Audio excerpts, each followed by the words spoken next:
Hello guys and girls, and welcome back here on the ChainLog YouTube channel today for another video. And that's obvious.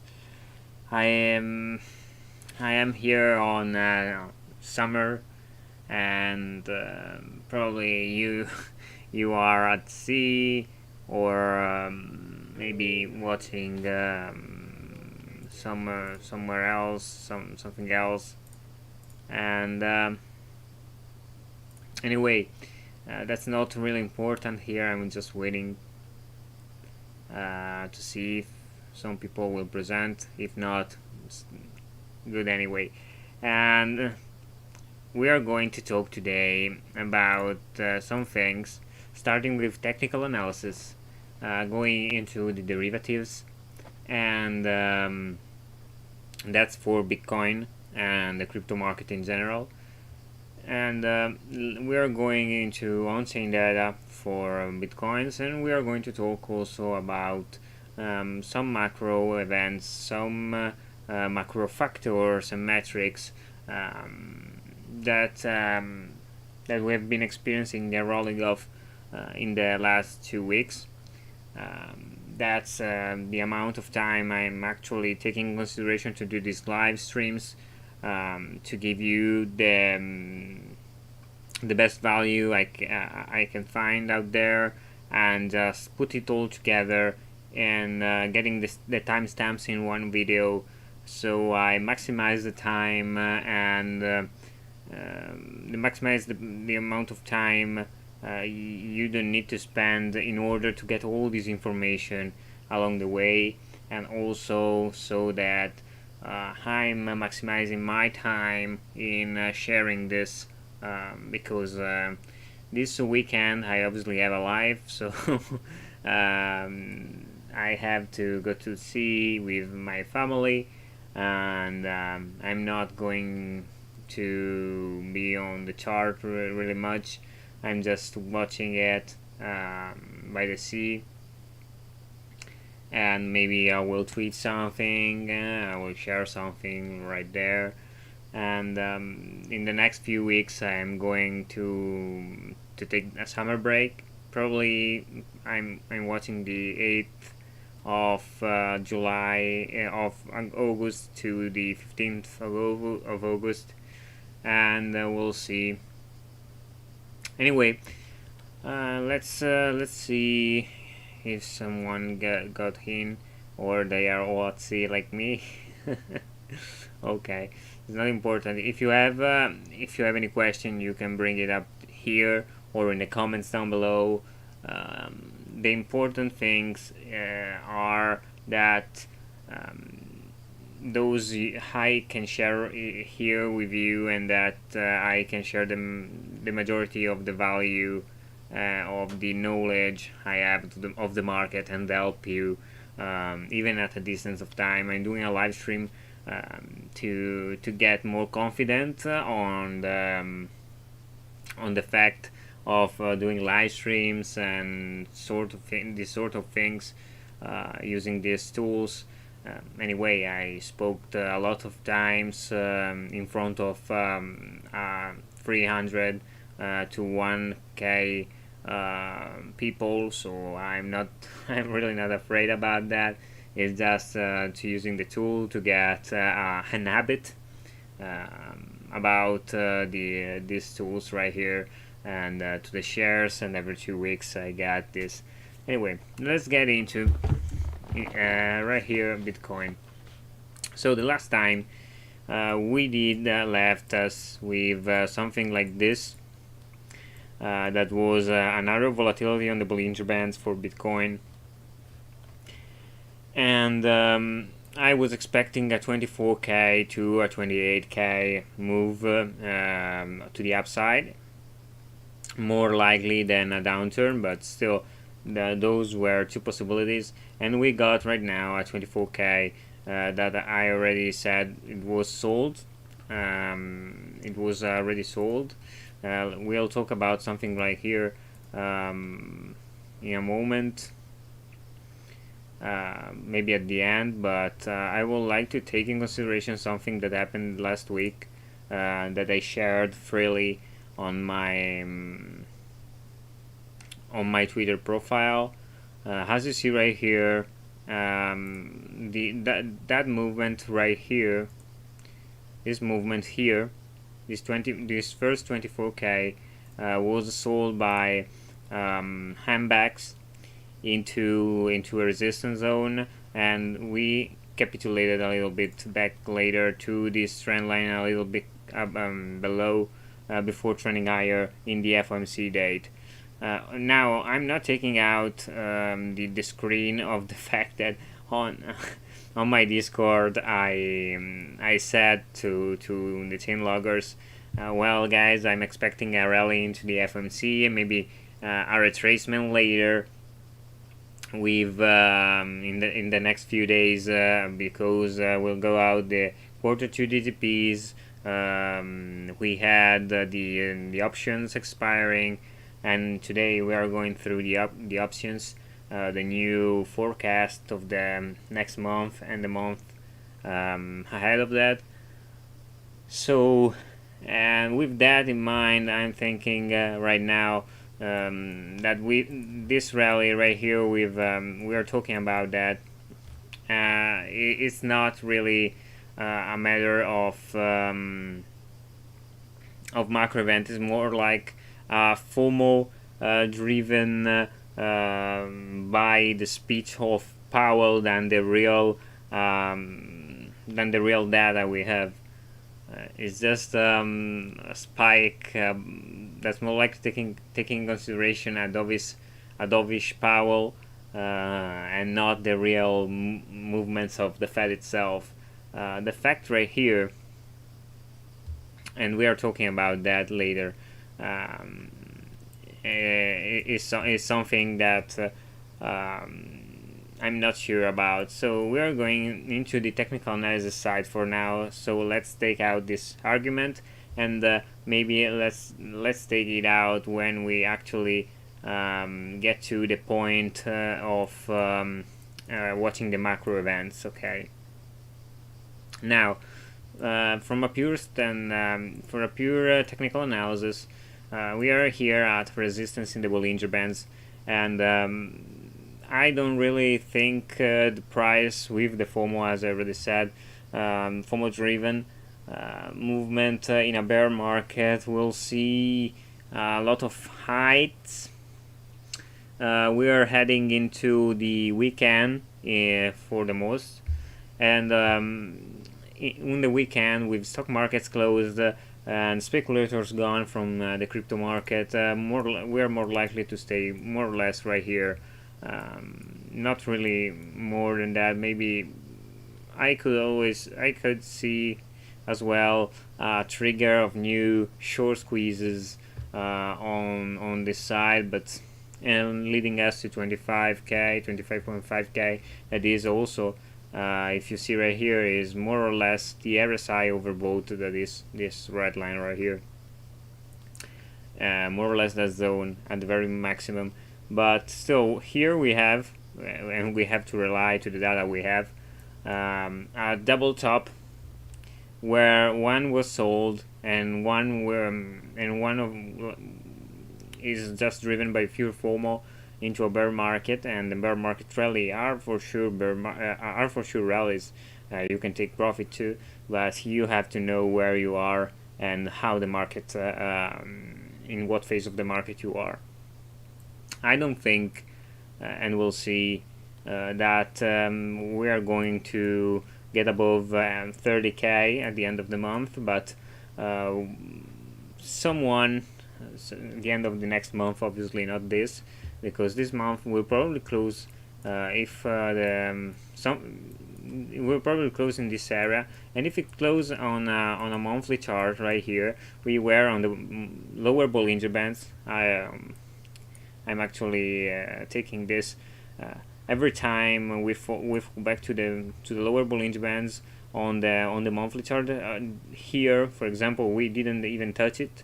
In this case, we fall back below we got this rally because it was so much oversold that I called it on 13th of June on YouTube, the bottom, and not only for on-chain metrics but also for everything, technical analysis, and everything was telling me it was a bottom, and I entered it with a loan to my balance sheet of my two companies. I entered here more or less on 20k, and I didn't snatch the bottom right here, but still I entered, and I'm waiting now for a little bit of a retracement to see where it goes and to enter it. This is for Bitcoin, but you can take in consideration Ethereum, that is also leading in the one that's leading actually the market. It all started with that before the FOMC, and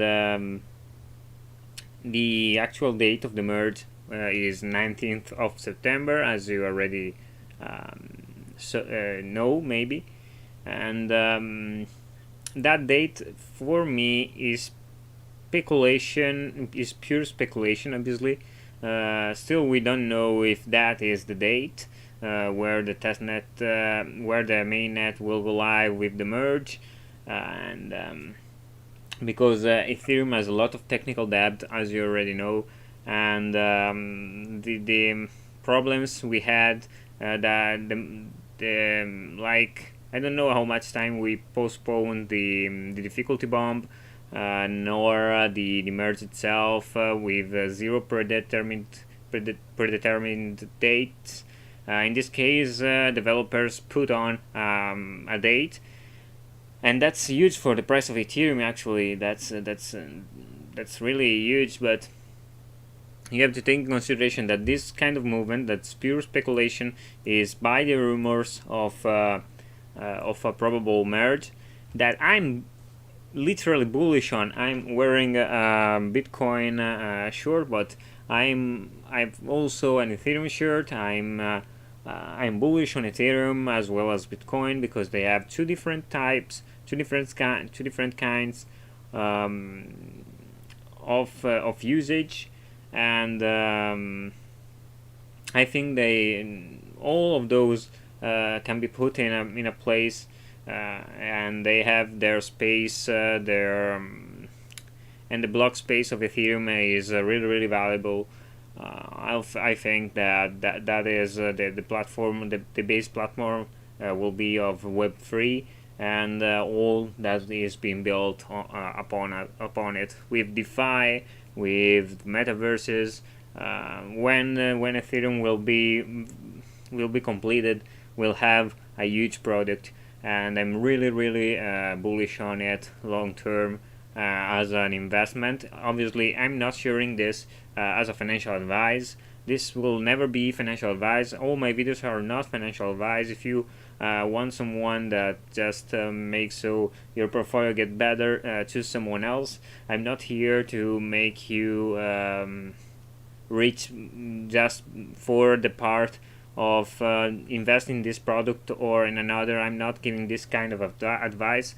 I'm trying to get you better, to share all my knowledge so you can grow up faster, and that is my quest as of right now, and that is all about. This is just pure educational purpose. So coming back to my point here, Ethereum is very bullish, but in the case we have something like this happening, okay, onto the before the date of the merge, just for a speculative date, put in like this, straight 19th of September. If we have something that breaks a little bit on Goerli, for example, that's the test net, the last test net we have, and the block space, the block will be submitted, will be delayed, will something will happen. This kind of movement will go to zero in a moment, in a single moment. A delayed difficulty bomb, a delayed date, a problem on the testnet, everything will be put down.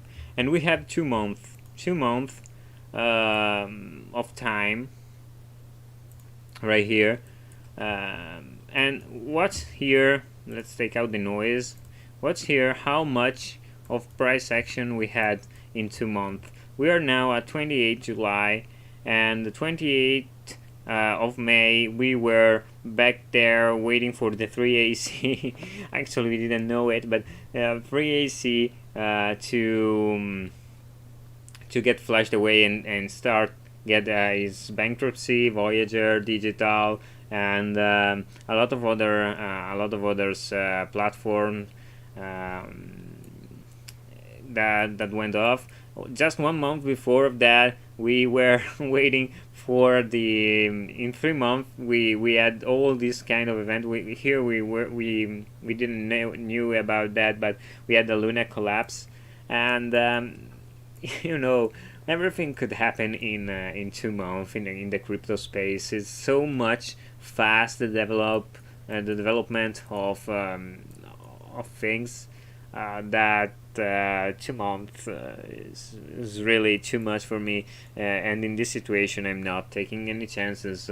I'm just moving and selling when we got up and we have these kinds of rallies, as they did, the Ambex did back in the last time we did in fact rallied.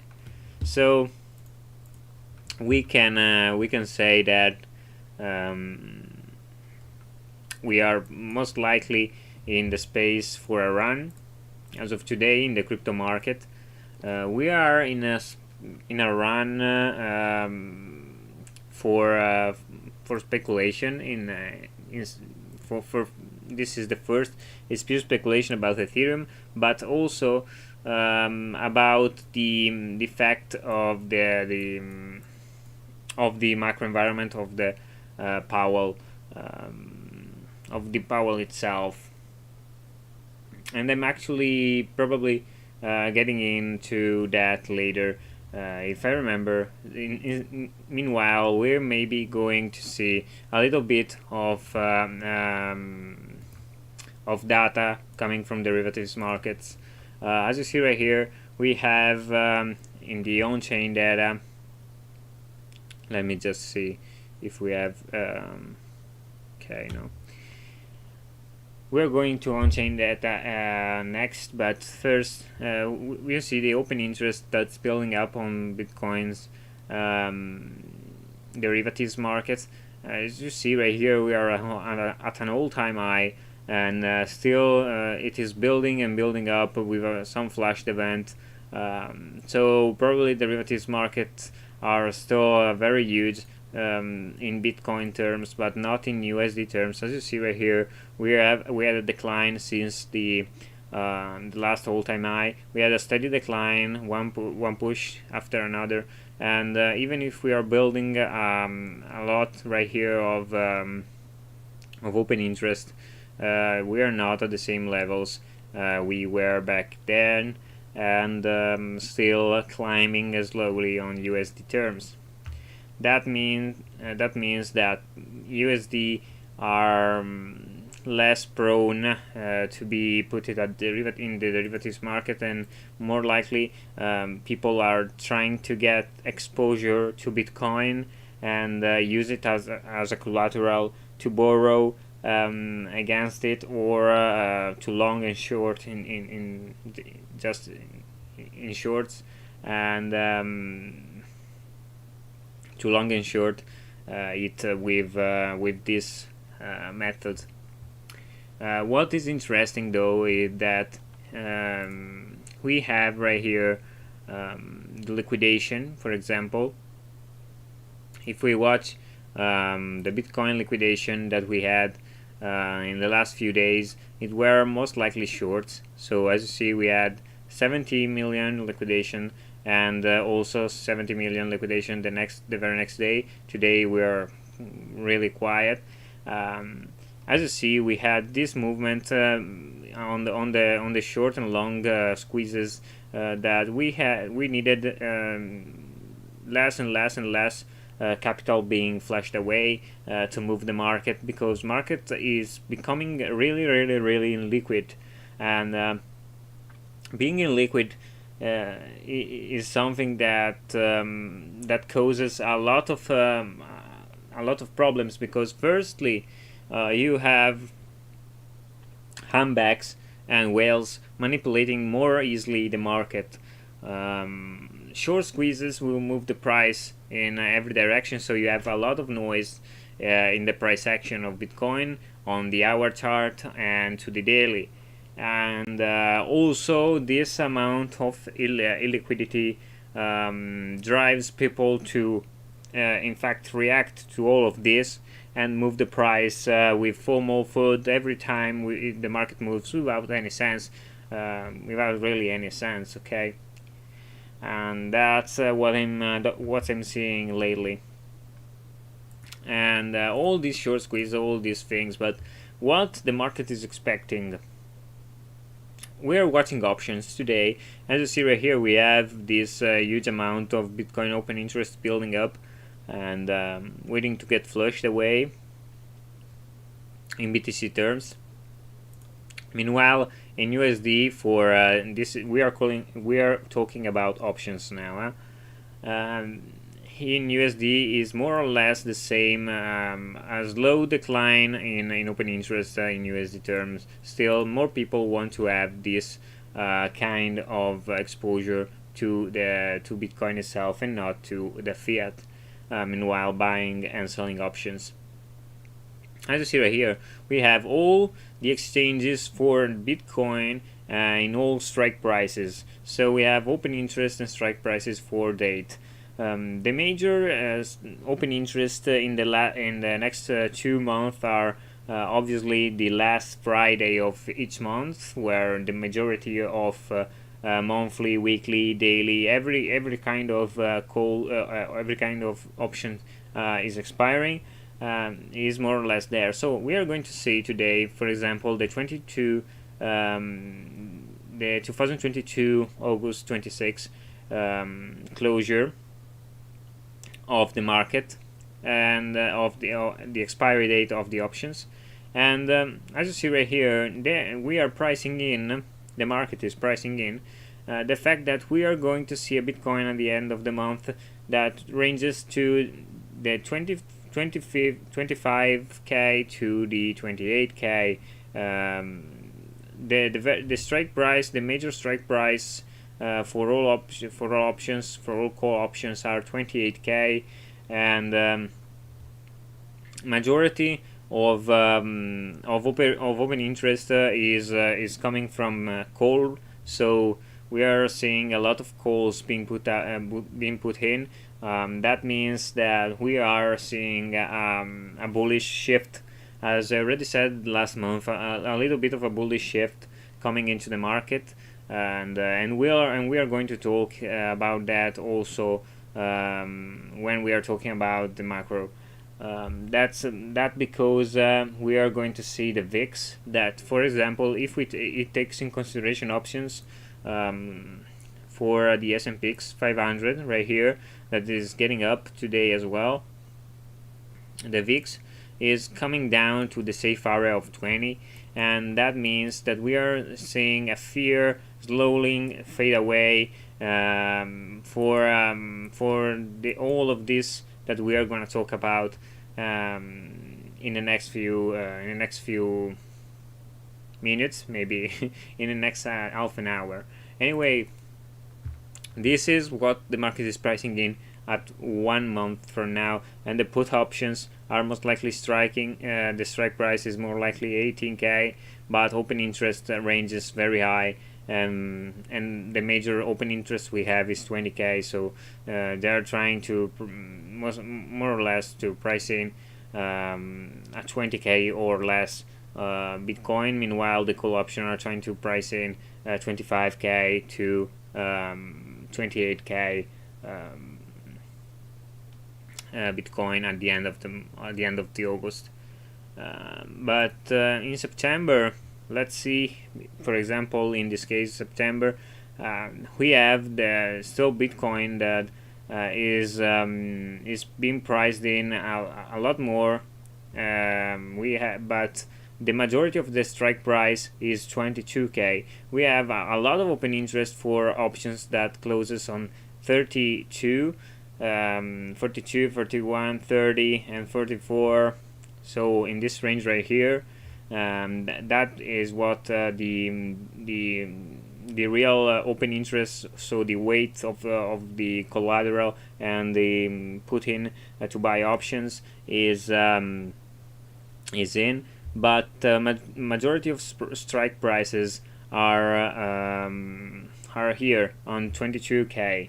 So still, I think the majority are still ranging in this area, waiting for the price to be less than 22k. As you see, still puts and calls strike price are real close. What does it mean, this overall? That probably retailers are thinking about the Bitcoin's 22k at the end of September. Meanwhile, some huge movement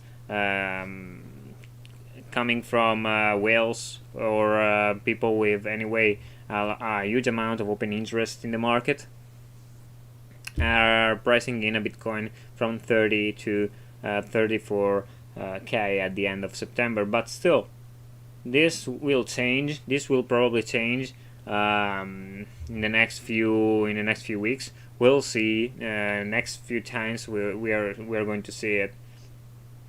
Right now is just to look at the market. What is important here is this kind of movement at the end of August. So we are pricing in this kind until 28.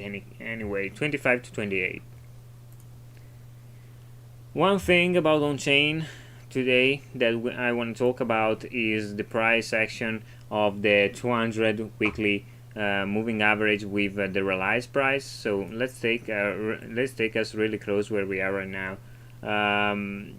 In this case, as you see right here, we have the 200 HEMA that are a little bit above, and we are above the 200 SMA for the weekly, and also the realized price right here. That is as of today at 21.4k, and that has been used as a support to bounce off the lows right here.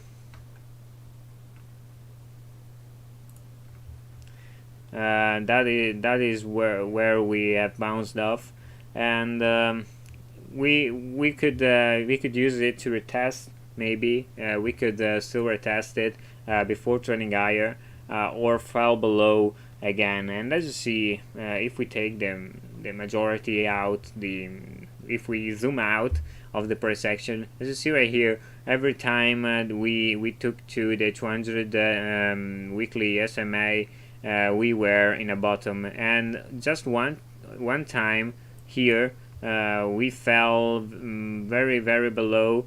Meanwhile, a little bit we fell down here on 2015. The very next time in the last bear market, we had come to that, but we used it as support. And meanwhile, in the COVID crash, we fell below just quickly to recover.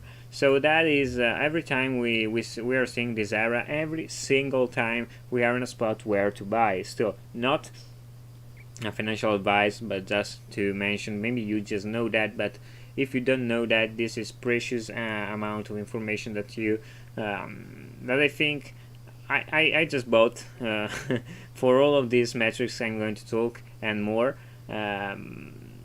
Still really more because I looked for Confluence to buy. I'm a trader of medium long-term trader. I'm a swing trader, trying to snatch the bottoms and snatch the tops. Not the very bottom, not the very top, but still getting inside at 17k or at 20k is not making any difference if you take the top. Maybe, I don't know where we are going, 120k. If the top is 120k and I sell on 110k, it's not very important for me. It's still at 5 2.5x on Bitcoin itself. That's for the pure speculation, because I most likely use this to DCA in and wait for years in my long-term investments. So we are going also to see the net realized profit and loss, that is a percentage of the market cap. Right here, what is important is that we are seeing a huge amount of losses, net losses that are a very huge amount, because this is net realized profit and loss, where profit are divided by loss. It's not really this, but you have an overall view of how much profit. I'm not going into technical right here, or I'm going to make night and being here already. And anyway, the more profit we get, the more we trend higher, the more loss we get, the more we trend below. When we get to zero, zero is the break-even point where profits and losses being equal. As you see here, the majority of times when we go through a bearish price action and we go into a bear market to the very bottom, we have this kind of trend where we had huge spikes in the very top of profit taking, and we slowly get to a point where we capitulate, and we had this huge spike at the very bottom, signaling a capitulation event. And this is a trend, as you see right here. You can see the trend of lower lows and lower highs, and lower lows and lower highs on this metric. And the same goes through for a bull market. And we are seeing just that, slowly but slowly, with this dead cat bounce that led us to the all-time high. In this case, we saw that coming and being through this time already again. And I don't know if this is the final capitulation, but I think it has been, because I saw that I saw this, but still that wasn't just that took me and made me think where we are in the bottom. If you know me, you can watch the last YouTube video made on 14th of June to see why I called for that. We're actually seeing also average spent coin, the average spent output lifespan of Bitcoin, that is the UTXO based movement of on-chain Bitcoin. To be sure, this practically calculates the amount of UTXOs, so the amount of bills, not taking into consideration, for example, the difference between a $100 bill and one of just $5 bill. It values the same. In this case, 1 Bitcoin is equal to 0.1 Bitcoin spent. It is one transaction. Let's make it sure is a transaction weighting of these movements on chain. And as you see right here, we had this huge spike, and that huge spike that we have was for fear about and I talked about that last time, was about the fear, the food that was spreading onto the exchanges, where people withdraw, and still 0.01, 0.001, a lot of UTXOs being created and being spent on chain to put into a safe place all these assets, even if they weren't actually really weighted as an amount. And in fact we saw here in the Romancy supply adjusted for all metrics. This means that it takes in consideration the circulating supply of the coin itself, meaning that in this case, for example, meanwhile the price increases, the amount of coin increases, is being minted.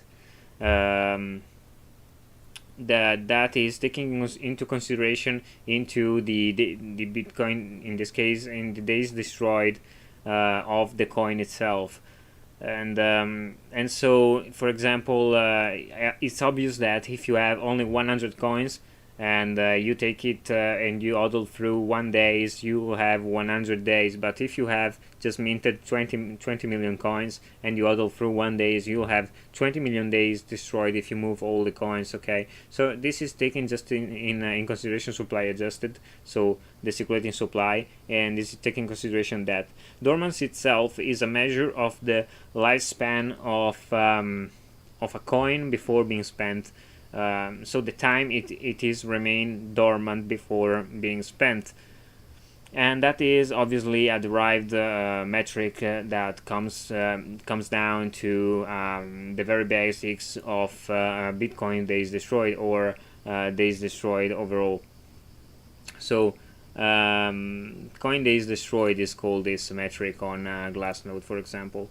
And as you see right here in the dormancy anyway, or the lifespan of the coin before being spent, we didn't have that huge spike we had right here on for example, you see the end of June right here. At the end of June we were very low, and in this metric, and still we are quite low. This means that not huge amount of coins are moving on chain. There's not this is taking consideration is waiting the amount of volume transacted on chain and not the bills itself. So in the case, in the example before, it is actually taking in consideration the difference between the $100 bill and the $5 bills, or the 1 Bitcoin in this case specific, because it's an on-chain metrics for Bitcoin, and the 0.1 Bitcoin.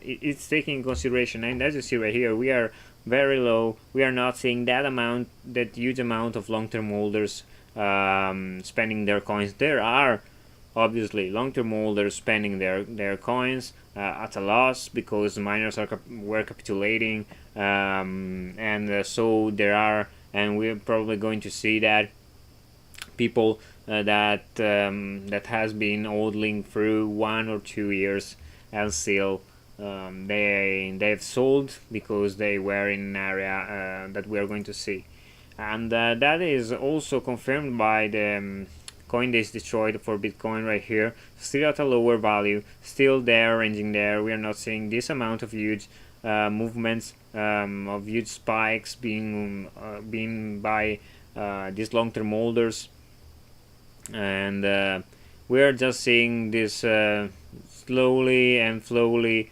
going sideways of the metric, and not so much about this.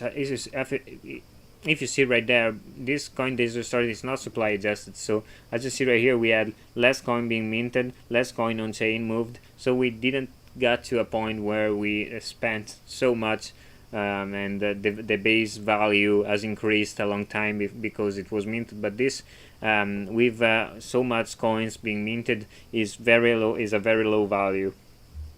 So we are taking consideration that in our assessing of this metric. We have to. In the fear and greed heat map right here, we are seeing instead that as you see, we had a point where the fear, that is the blue colors, we're most likely below 10, and we're actually getting higher on this metric, slowly but slowly getting higher into the middle, and into the green, where into the green was right here, for example, below the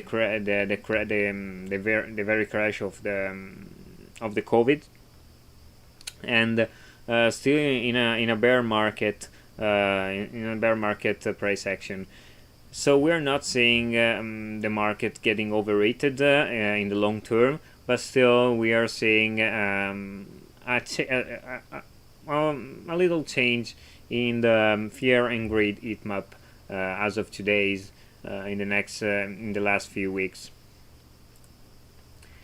One thing I watch every day and I share every day with chainloggers on chainlog.com, with into the Discord we have, is this of the short-term order realized price.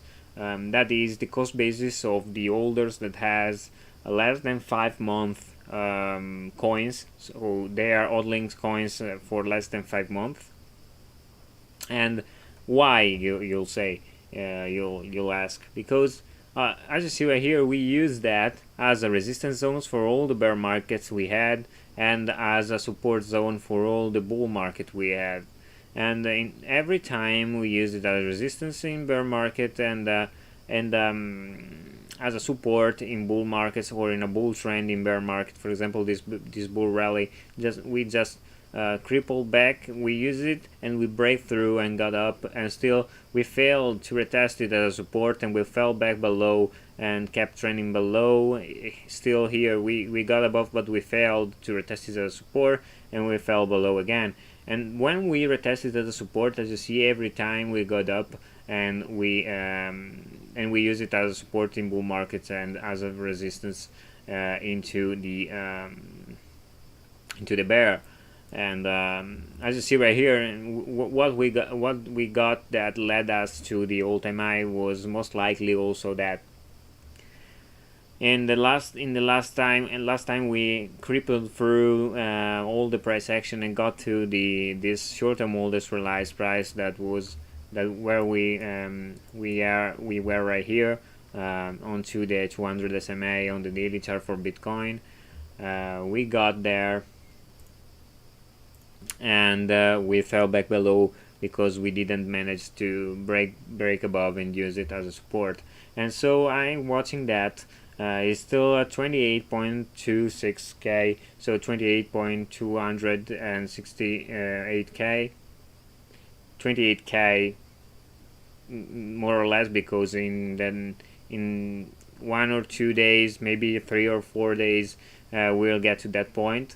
Because as you see, slowly but slowly getting downwards, because short-term holders are actually selling at a loss, and so this metric is getting lower and lower. Meanwhile, we stay below this price, and it's getting higher and higher. Meanwhile, we sell at a profit, or anyway, we are selling at higher levels, and so increasing the cost basis in bull market. And then watching that, because that could be the very resistance of our early rally, and that is priced in by the market itself, as I already said, as we already say. So back here onto the options, as you see, we are pricing in 26 to 28 Bitcoin at the end of August, and that is also more or less what is this short-term holders realized price, that is crippling back. And maybe in the next month in a month it got to 32 to 28, maybe it get to 28 to 26, 25, and so more or less there. That is because I'm watching that also, and I'm not the only one, it seems. I'm also watching the long-term holder realized price. As for the major support and the long-term support we had from all the price action of Bitcoin, in the times we fell below that, we were in the capitulation zone, in a very good place to start buying, and that was also a place where I actually entered the market, and I'm not the only one that did that. As you see right here, the price action itself tells the story, where we are seeing that the majority of people are just entering at this price level, and help the price staying right here and probably putting in a bottom. If we're not taking a bottom right here, it means that, and we are going to talk about that, the Fed is not going to pivot. So, and we are taking into account now the macro events that unfolds into the overall. One useful instrument that I found before taking into the Fed and to the US and everything else is the world government bonds, or the credit default swaps between sovereign debt and bonds. And so As you see right here, what is credit default swap is more or less an insurance that you can. I don't know if you know about the 2008 crisis where credit default swaps were bought by investors for houses that they didn't own. So the thing was that someone bought an home, you buy the insurance for that home or that debt in this case for that home, and you get an interest on that. Obviously, for the risk you take to insurance that price, the lenders didn't care about the fact these loans were going to be repaid, and that led to the end at the very crisis of 2008. I'm not going into that technical and that inside, but to give you just I don't know a meaning about the credit default swaps, and that are the same for the sovereign debt. It's just an insurance on the debt of the countries that you're taking in the insurance of defaulting. So if you don't think the sovereign debt is defaulting, you're not buying it. You buy insurance obviously when you think the probably it will be defaulting, and for that the you get a percentage of the risk that is more likely to be higher as the probability of default increases. And as you see right here, you have to up to 100 that are the 5-year credit default swaps for those states that are actually in a good state of finances, and to 100 to 300 in a bad state of in not very good shapes. Obviously, more it's Russia, for example, that is a rating of 13k, and you'll see right here. You can see that we have Denmark, for example, that is the first one on the list, AAA S&P rating. 5 years it is 13.40, and we, as you see right here, the amount of PD that is actually the amount of risk and the pay you get to lend this insurance are obviously lower, and as you see, the Russia is 100% taking into account to be defaulting because it has default on its debt, obviously. And where we are right now, for US, for example, US is actually on 20.30, and so it's very low possibility that it's defaulting on its debt and is not going to repay one's debts. And so we're still in this area where we are in a strong economy, strong labor. That's the narrative, no? Strong labor, strong market. Okay, you if you take in consideration some of this that we are going to take in consideration, you're going to be right. But first thing first, how does it relate with Bitcoin or the S&P 500, the DXY, the Nasdaq, and everything else? Okay, so how this all relates? First fact is that the Fed actually didn't pivot. The market priced in that the Fed will pivot, but the Fed didn't pivot. Powell was more dovish, but it's I'm going here just to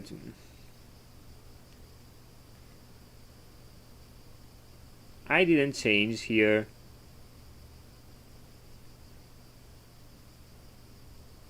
I'm watching right now that I didn't change the window. So let's take in consideration some of that just really fast. As you see right here, this was the chart.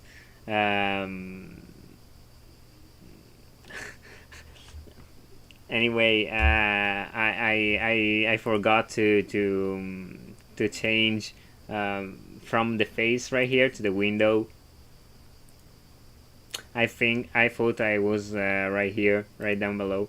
Anyway, let's take in consideration some of these charts again, really fast.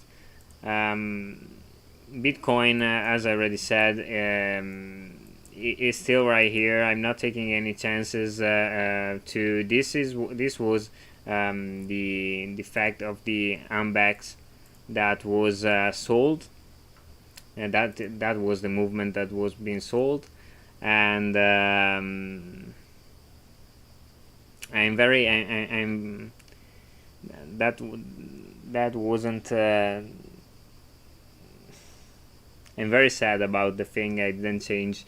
I got through a lot of metrics for you to help you, and now I have to just make it fast. Will be for the next time, guys. Sorry about that. Anyway, so this is the movement that AMBEX were sold, and this instead is the movement of the speculation I was talking about. Ethereum as well. As of right here, we are in the oversold level, overbought level, as I already said, and this is pure speculation. We have, even if it can trend higher. On the Bitcoin side, weekly chart, we are probably stay right here because it's the end of the week. Monthly, we're going to see in the next few days if it ends right like here also, following the pattern. On the lower Bollinger Bands that always we reach. In this case we didn't even reach. That was the case that I was talking about. We were watching this kind of huge interest rate, open interest on the derivatives market that could mean that Bitcoin dominance and Bitcoin itself is used as collateral more because they want to have the assets of Bitcoin itself and not the USD. And this is the actual open interest we had. Market is pricing 25 to 28.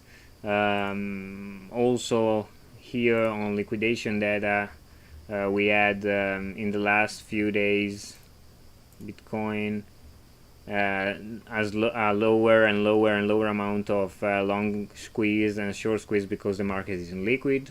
And this is the realized price, 200 weekly MAs. The purple is the realized price. Meanwhile, as you see right here, the orange is the 200 WSMA, and this is the 200 weekly EMA. And as you see, is the same argument I did before. Every time it was a good spot to buy in, and we used the realized price as of our test right here. The realized price, we use it as a test to this bound. That is speculative in my opinion, but still net realized profit, as you see, it's trending lower every time we get into a bear market and trending higher every time we are in a bull, and that is also true right now. Here average spent output lifespan is what I was talking about the UTXO, the 100 bill and 5 bill, that is not taking into account the amount of dollars or coins in this case. And this is instead dormancy, that is very low, still as a value, so that is taking into account the weight of these movements, where it takes into account the difference between the 1 Bitcoin and the 0.1 Bitcoin itself. And as you see, long-term holders are not selling overall, and we are not seeing amount of movements like this of huge spikes of long-term holders selling, but someone we are going to see are selling. And Bitcoin is destroyed here are actually still low as value. As I already said, this is not supply adjusted, so the value is just the very low values are this when we have 20 million coins, and low values with very less than just a few millions coins is like this. So this is a confirmation. The fear and greed heat map is getting a little bit stronger. In the more greed is coming to the market. The short-term realized price, as you see right here, every time we use it as a resistance and as a support. So every time we got to a point where we tested it as a resistance and we got below, or we tested it as a support and we got higher in bull market. And this times again we are reaching for that is 28.2k. That is the major resistance of this probable relief rally. Also the long-term holder realized price, that is the cost basis of long-term holders, people that have hodled through more than 5 months, is still at 19.900, and that is a huge support we had, where we can obviously be sure to enter the market, still no financial advice, to DCA or whatever for the long term. This is the sovereign credit default swap I was talking about, and United States 20.30, Denmark, it is the best rating on the S&P rating. So we're now getting again to the point where we were, and I'm not getting into the first person because I just been there for all this time. So how the Fed movement is related. The Fed itself is relating all these things all together. So the Fed itself didn't pivot, and we got that. But the market was thinking that the Fed is going to pivot because we are going into a recession. This right here is the gross domestic product, for example, is still getting up in itself, but if we take the real term, so the real gross domestic product is actually declining a little bit, as you see right here, is slowly but slowly declining quarter on quarter. We got the last print quarter on quarter, 0.9% less, and this is technical recession. Even if the White House just 1 day before or 1 or 2 days before said that we are not taking into account recession like this. We are taking into account recession based on labor market, on unemployment and everything else, and that's okay. That's okay, but unemployment is a lagging indicator, and average wages are a lagging indicator. Also the PMI are actually getting down below. The Michigan sentiment is getting ridiculously low. Everything is telling us in some sort the housing market is slowing down. Everything is coming to some sort of movement to the downside. The optimism, the business optimism index is at one of the lowest level since 2013, and what remains here is that we are going to see something like 2008. I don't know in that case, and not only that, but everything from retail sales. If you take it into account with not only by, it seems to be growing, but if you take this and you price in the inflation itself, you are going to see that month over month, year over year, they are not actually keeping up with inflation. We are seeing the US 10-year yields like right here inverted. That is an indicator of recession all over the board. Every time we got an inverted yield curve, on these two bonds.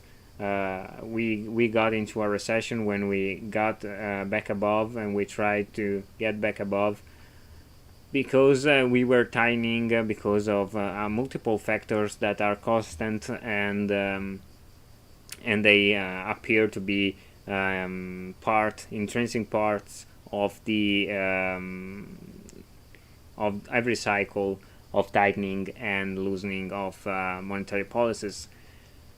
And this is not only that, but personal consumption expenditures are growing monthly, and unemployment is lagging behind, obviously, because we have this prints every month.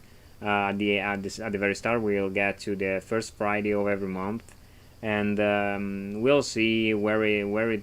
You see, most of the time it's just lag behind, and in a sudden we have this sudden move, in all its velocity, in all its high hastiness.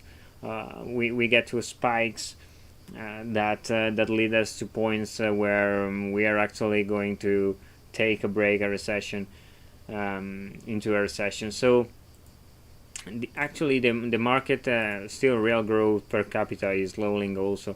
The market is pricing in the fact that the Fed will pivot, because the end of September we are going to see some kind of recession unrolling, and because they are going to be data driven, that means that they are going to pivot because they cannot raise interest rates more. That's a huge mistake to make, because obviously it could happen. The market is pricing in that, but in the case, let's take into account an example right here. If we have inflation that's not picking, so we are going to have a double-digit inflation at the end of September. What do you think the Fed will do, if not raising interest rate by 100 BPS in a single move or something like that the market is not pricing in yet?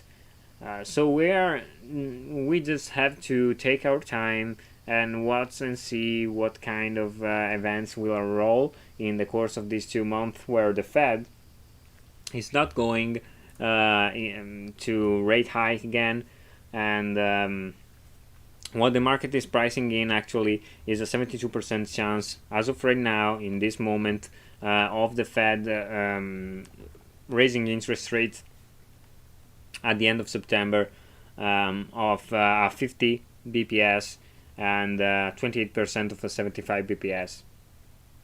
100 BPS is not even taken in consideration right here, but this very fact is something like strange and weird to me. So do care about what we are going through. 2 months are a lot of time, especially in crypto, as I already said. Everything could happen, and so taking into account that is a good measure, and we're not going maybe to make some errors.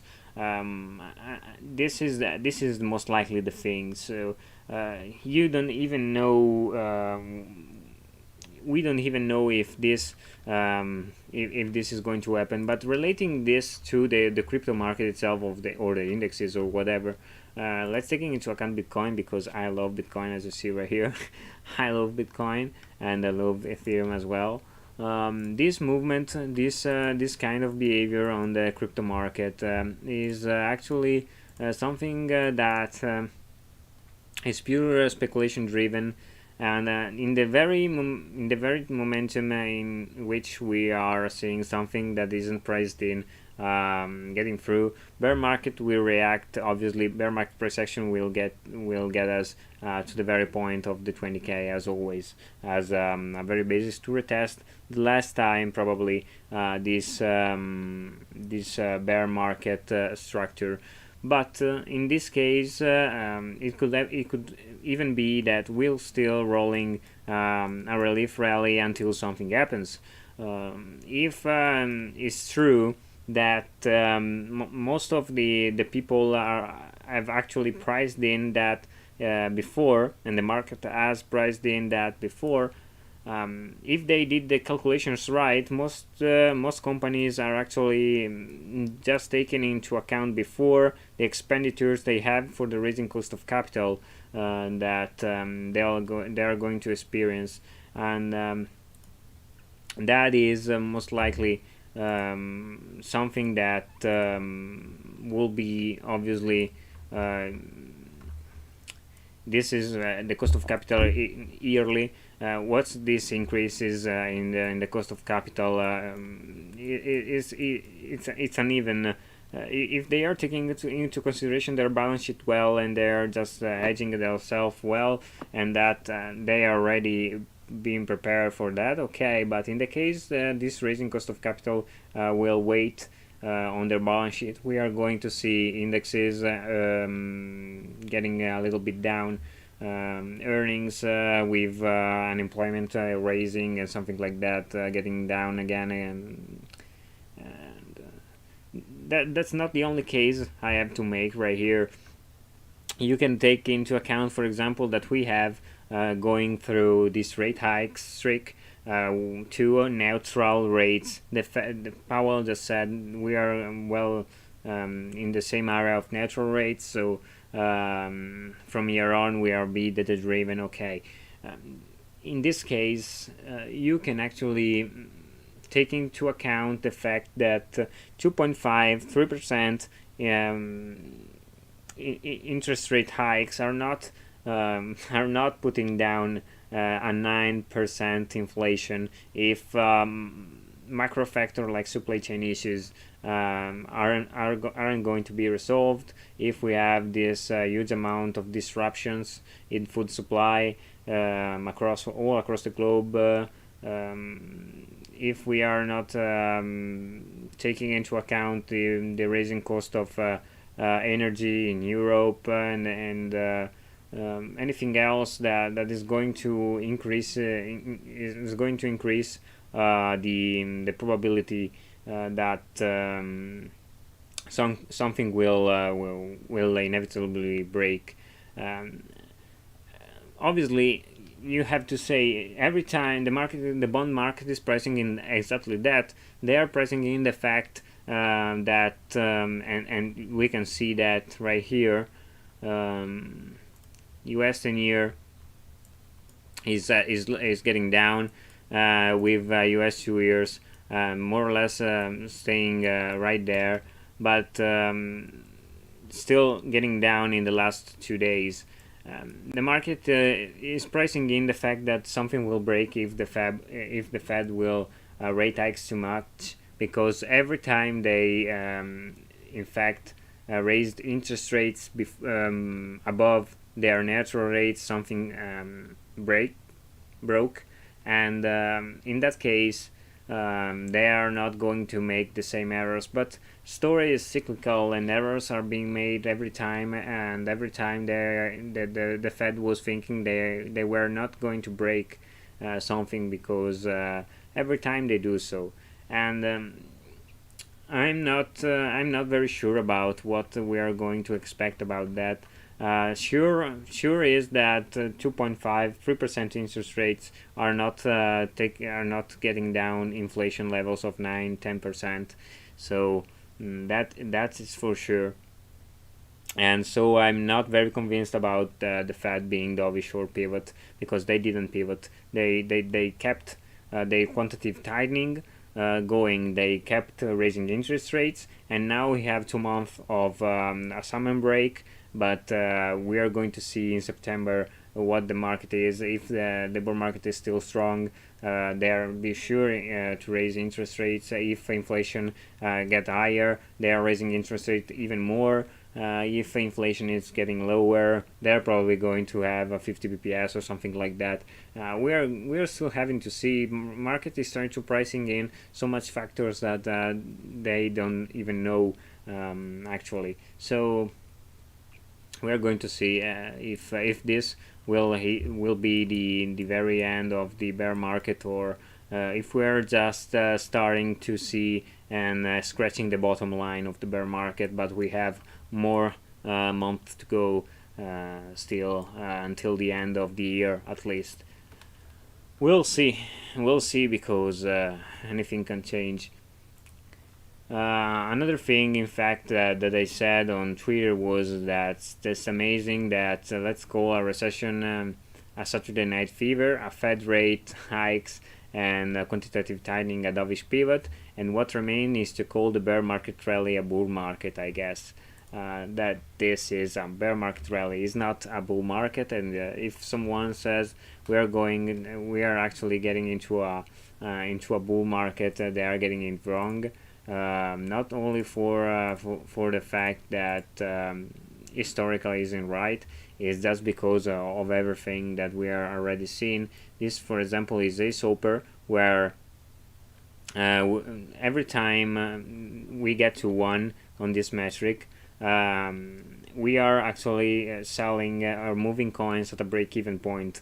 This is a profitability metrics where A SOPR stand for spent out to profit ratio, and the A is adjusted because it is adjusted by ignoring all outputs with lifespan of less than 1 hour. So removing really is 40%. The 1 hour coins are actually waiting on the SOPR metric for a 40%. You removing that is just removing a lot of noise from the metric, and removing not, and just having here just the meaningful transactions that we are having on chain, and we are seeing a huge amount of movement below zero. So market is spending in an aggregate loss, and overall, when we are in a bear market, this is the behavior. We're staying below zero, retesting the zero as an opportunity for the market participants to exit the market, and to get to the break-even point. The one that is the break-even point.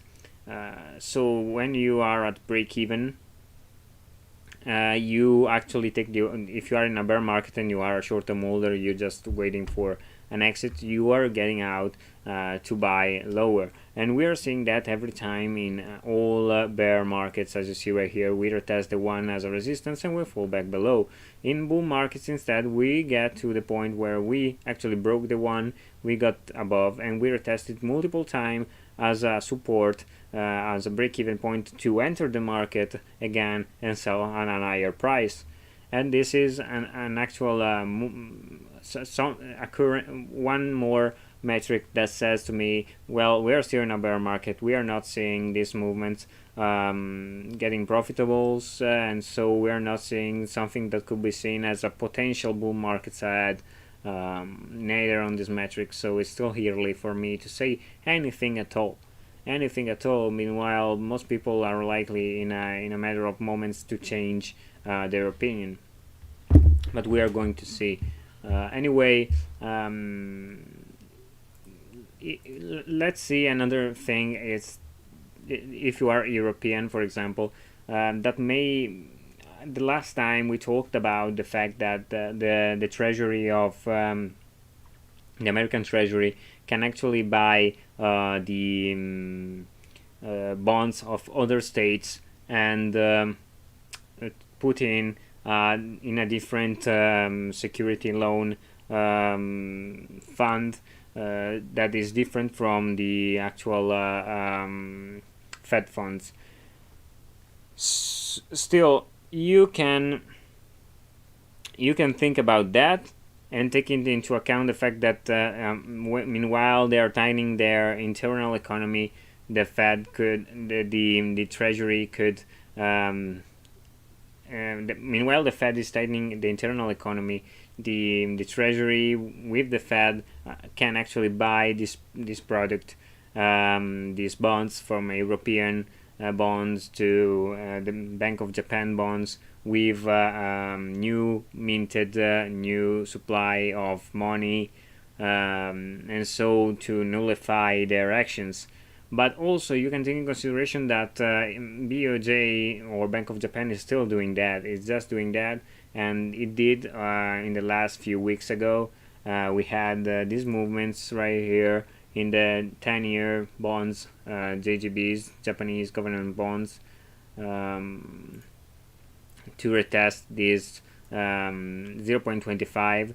That is the yield curve control they're putting in by the BOJ. They're trying to not get their 10-year bonds to get above the 0.25 to get their economy to a good to lose their monetary policies and get their economy to keep growing. Okay.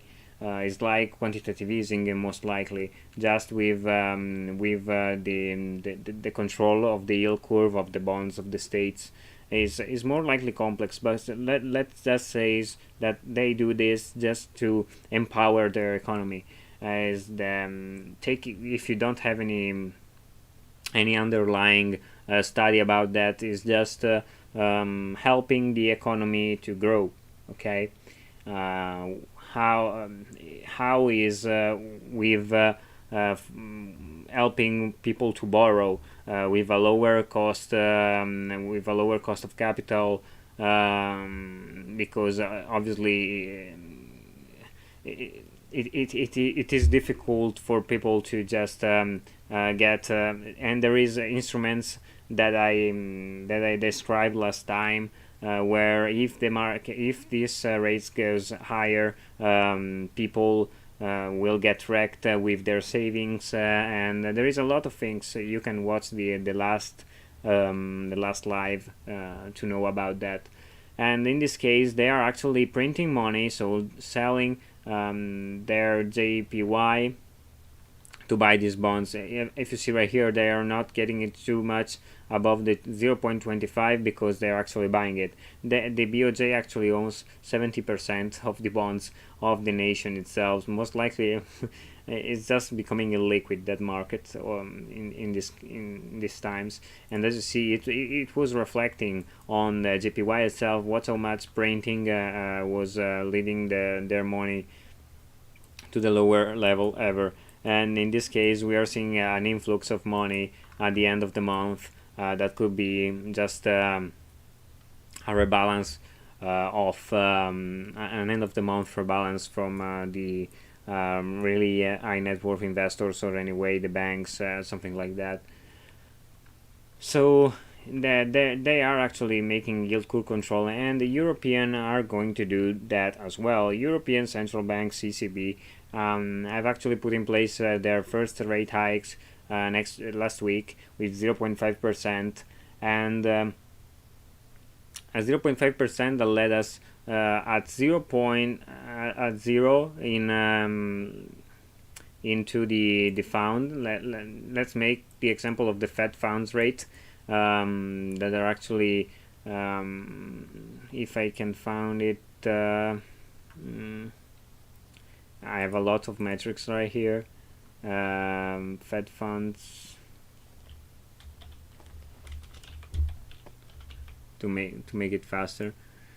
Okay, it is actually 1.21, but it has to take in consideration the 0.75. So this is the effective one. So it is more likely 2. This have to be updated, obviously, and it's still to have updated itself. Where I on the European side, we are seeing that of 0.5% getting to 0. So now the banks can lend each other at 0% rates. And in this case, meanwhile, they are raising interest rate right here, as you see, from that was 0 from 0.5%. They are actually putting a new instrument, giving themselves more power, it seems. It is called the TPI, the Transmission Protection Instrument. I would like to read with you something really fast, to make you know what this Transmission Protection Instrument is and why we should care about that. In the case we are watching how it all came back to the DXY index and to Bitcoin and the all the, because everything's correlated, and the more you know, the better. So here we have the Governing Council today approved the Transmission Protection Instrument, the TPI. The Governing Council assessed that the establishment of the TPI is necessary to support the effective transmission of monetary policy. In particular, as the Governing Council continues normalizing monetary policy, the TPI will ensure that the monetary policy stance is transmitted smoothly across all euro area's countries. The singleness of the Governing Council's monetary policies is a precondition for the ECB to be able to deliver on its price stability mandate. In this case, they are just actually saying we are going to use this because it's useful for the European economy and for the European states. They are just saying it's useful. Let us do that because it's useful. The TPI will be an addition to our toolkit and can be activated to counter unwarranted, disorderly market dynamics that pose a serious threat to the transmission of monetary policy across the euro area. By safeguarding the transmission mechanism, the TPI will allow the Governing Council to more effectively deliver on its price stability mandate. In this case, they are saying if something goes wrong and something gets wrecked, some states get really wrecked, we are going to protect the eurozone and the disgregation of it with this TPI no matter what. Simply that. Subject to fulfilling established criteria, the euro system will be able to make secondary market purchase of securities issued in jurisdiction experiencing a deterioration in financing condition not warranted by country-specific fundamentals to counter risks to the transmission mechanism to the extent necessary. The scale of the TPI purchases will depend on the severity of the risks facing monetary policy transmissions. Purchases are not restricted ex ante. In this case, they are not only actually say that they're going to buy bonds. They're actually buying bonds of deteriorating securities in jurisdiction experiencing a deterioration in financing condition. They are actually saying that in the case they decide the state or some equity because it actually taking into consideration also marketable debt securities issued by central and regional governments as well as defined by the ECB with a remaining maturity of between 1 and 10 years, and purchases of private sector securities could be considered if appropriate. So they're not taking into consideration only that if they think it is a threat to the eurozone that, for example, Italy will default. So they're still saying we can buy also securities from Italy, for example. We can buy equities from Italy. And how this will happen? This will happen probably just by printing money with surplus, if they have surplus. But we do know that in the last few months, with Russian war in Ukraine, the export of the euro area are actually getting wrecked, and their balance sheets are getting lower and lower. We have a deficit now in the eurozone with the rest of the world for the export-import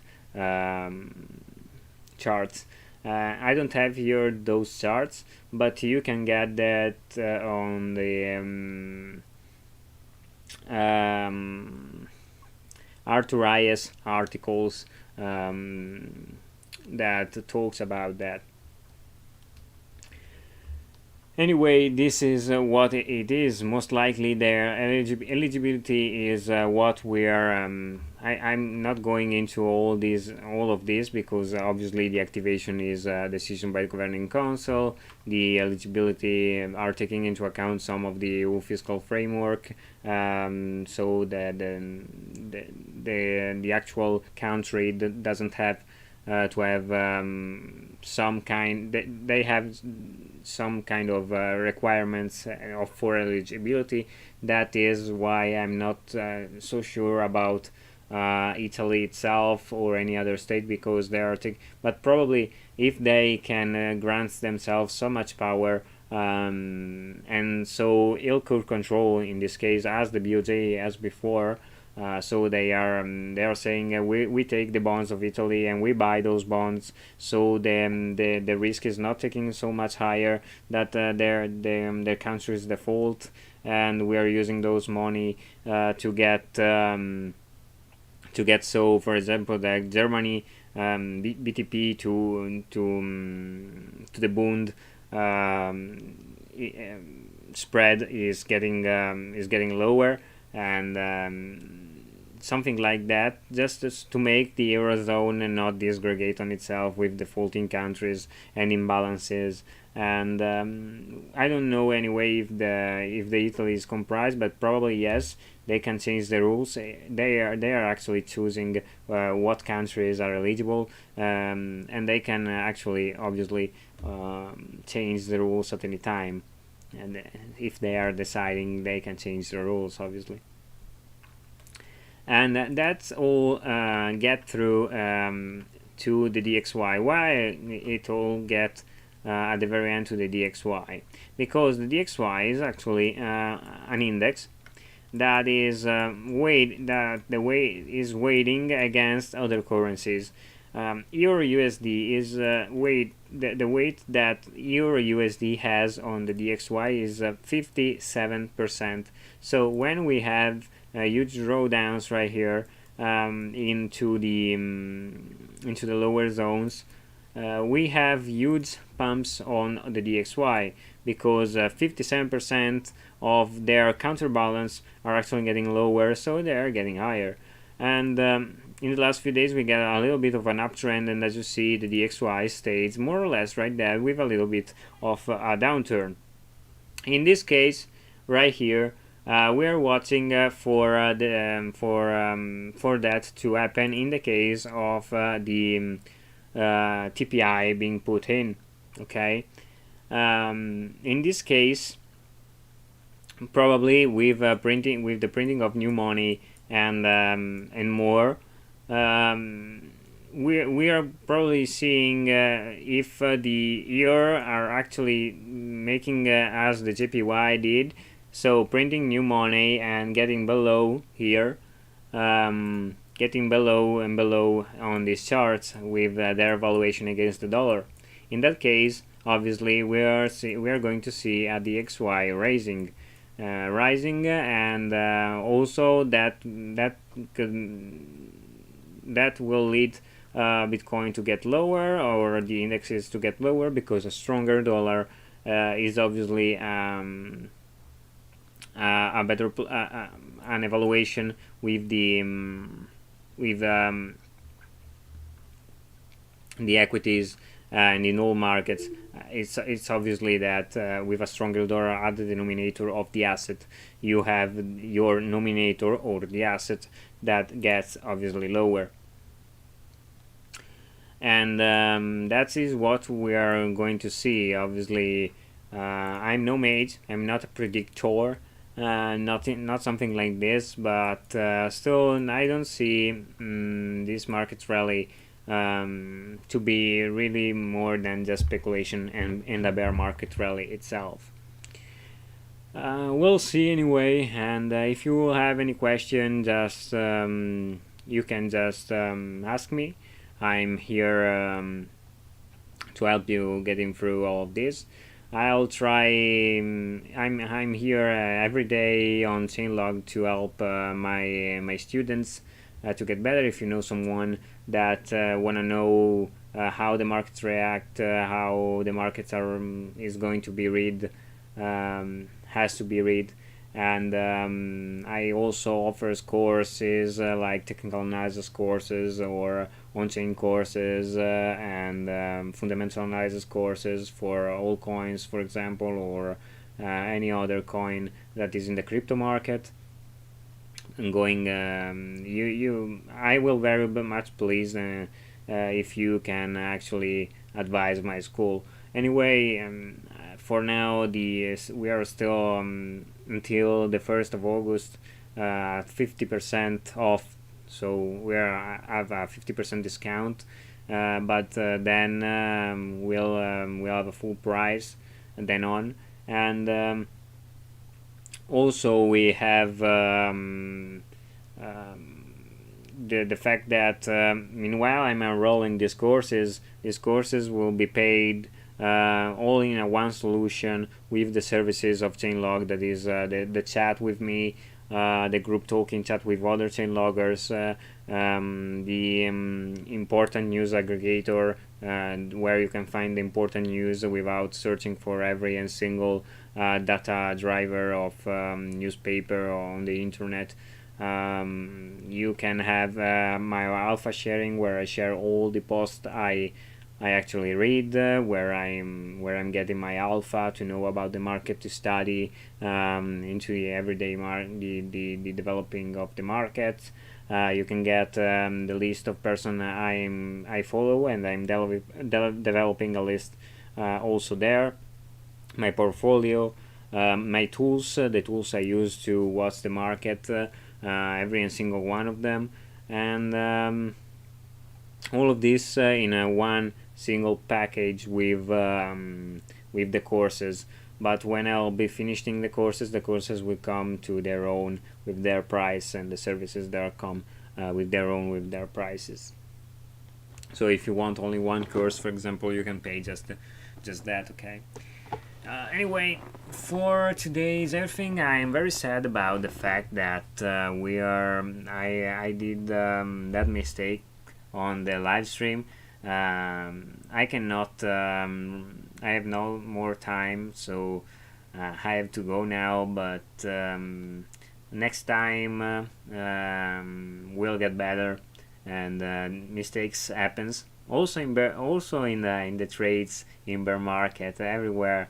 They are coming to make us stronger, and to make so the next time we're ready to face the issues, and we are not making the same mistakes. If we make the same mistakes, we are probably dumb, because we are not learning about into our mistakes, and that is the best teacher of life. One thing, the very last thing, for those of you that just stayed with me all this long, is that you the very master of the teachers is actually a